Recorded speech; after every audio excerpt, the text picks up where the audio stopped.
le mode dans la proposition subordonnée relative. Le mode utilisé dans les relatives est généralement l'indicatif. Mais on peut avoir également le subjonctif. Ça, il faut se méfier de cette utilisation. Et l'infinitif dans les cas suivants. Le mode subjonctif est employé quand le verbe de la principale exprime une éventualité. Exprime quoi? Une éventualité. Une éventualité. Un souhait, un but à atteindre. Donc, comme cet exemple-là, je cherche une robe qui soit évasée. Donc, ici, donc ça c'est le but. C'est un but à atteindre. Le verbe chercher a un sens prospectif. Un sens, comment il est?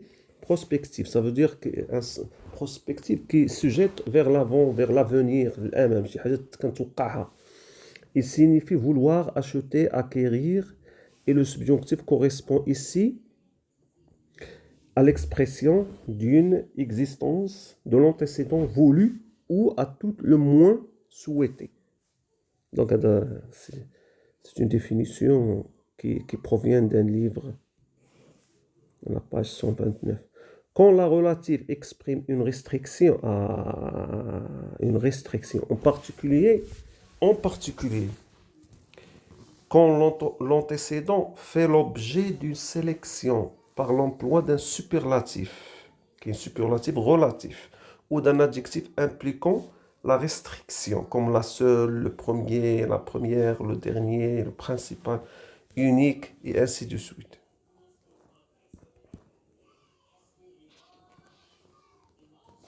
Comme dans cet exemple.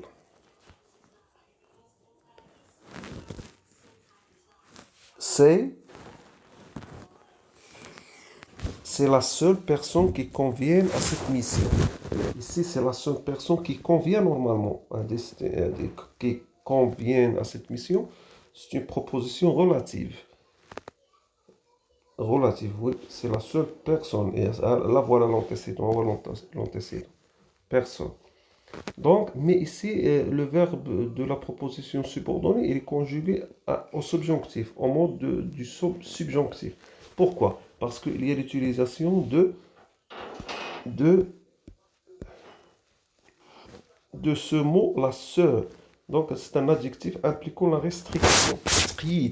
La seule. Donc, la seule. Quand la relative implique une exclusion, ou quand elle nie l'existence de l'antécédent par l'emploi de l'interrogation ou de la négation au niveau de la principale. Et l'interrogation, est-il un nom qui soit parfait?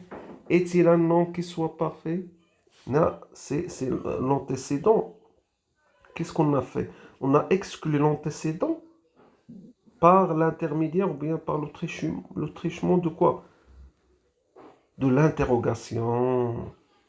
Est-il un homme qui soit parfait?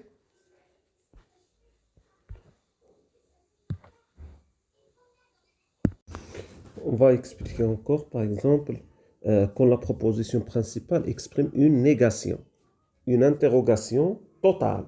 Il faut accentuer sur l'interrogation totale. Non, Ça veut dire, pas. non, attends. Ça veut dire que interrogation totale, c'est l'interrogation qui admet une réponse par oui ou non. Donc, comme dans ce cas-là, par exemple. On commence par la négation.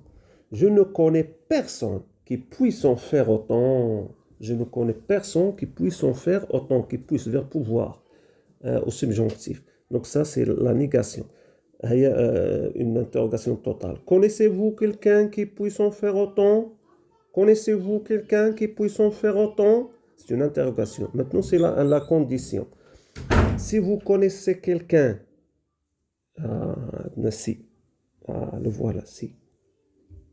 Si vous connaissez quelqu'un qui puisse en faire autant, amenez-le moi, condition. Donc c'est la condition. Je n'ai, et dans ce cas-là, c'est la négation. Je n'ai vu aucun homme qui soit capable d'accomplir cette mission. Quatrième cas, quand l'antécédent de la relative est précédé d'un adjectif dépendant de la préposition partitive de, comme dans cet exemple. C'est une des grandes découvertes que l'humanité ait connues. Par exemple, c'est une des grandes découvertes. Le voilà, l'antécédent. L'antécédent. Donc, l'antécédent, le voilà. Découverte. Voilà, adjectif. Qu'est-ce qu'on a? Un adjectif dépendant de la proposition partitive de.